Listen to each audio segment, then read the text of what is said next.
Heroine கிட்ட அவன் வந்து ப்ரப்போஸ் பண்ணதுக்கப்புறம் அவங்க அப்பாவுக்கு பிடிச்ச மாதிரி பையனை கல்யாணம் பண்ணிக்கிட்டாவாச்சும் தன்னோட அப்பா நான் ஏற்றுப்பாரு அப்படி சொல்லி அவனை கல்யாணம் பண்ணுறதுக்கு முடிவு பண்ணியிருப்பா.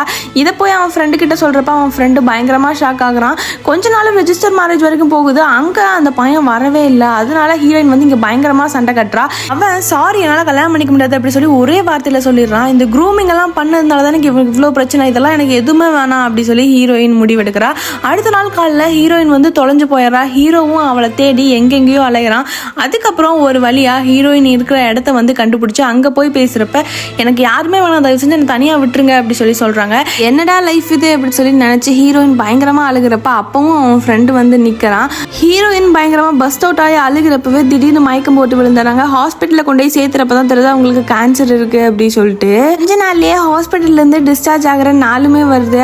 பழைய மாதிரி நம்ம லைப்ரரிக்கே வேலைக்கு போகலாம் அப்படின்னு சொல்லி ஹீரோயின் அங்கே போகிறப்ப தான் அவன் ஃப்ரெண்டு எடுத்த ஒவ்வொரு புக்காக எடுத்து பார்க்குறப்ப தான் தெரியுது ஹீரோயினை பார்த்த அன்னைக்கு இருந்து அவன் லவ் பண்ணிட்டு இருந்திருக்கான் அப்படின்னு சொல்லிட்டு.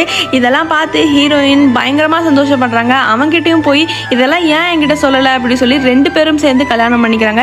ரிஜிஸ்டர் மேரேஜில் சைன் போட்டு முடிச்சதுமே ஹீரோயினுக்கு வந்து மயக்கம் வந்துடுது. அப்பவும் கொண்டே ஹாஸ்பிட்டலில் சேர்க்குறாங்க. அப்போ இன்னும் கொஞ்ச நேரம் தான் இவங்க உயிரோடு இருப்பாங்க அப்படிங்கிறத வந்து சொல்லிடுறாங்க. ஹீரோவும் என்னை விட்டு போயிடாத அப்படின்னு சொல்லி அவன் மேலே படுத்துட்டு அழுகிறாங்க. அப்படி பேசிட்டு இருக்கப்பவே ஹீரோயின் வந்து இறந்து போயிடுறாங்க.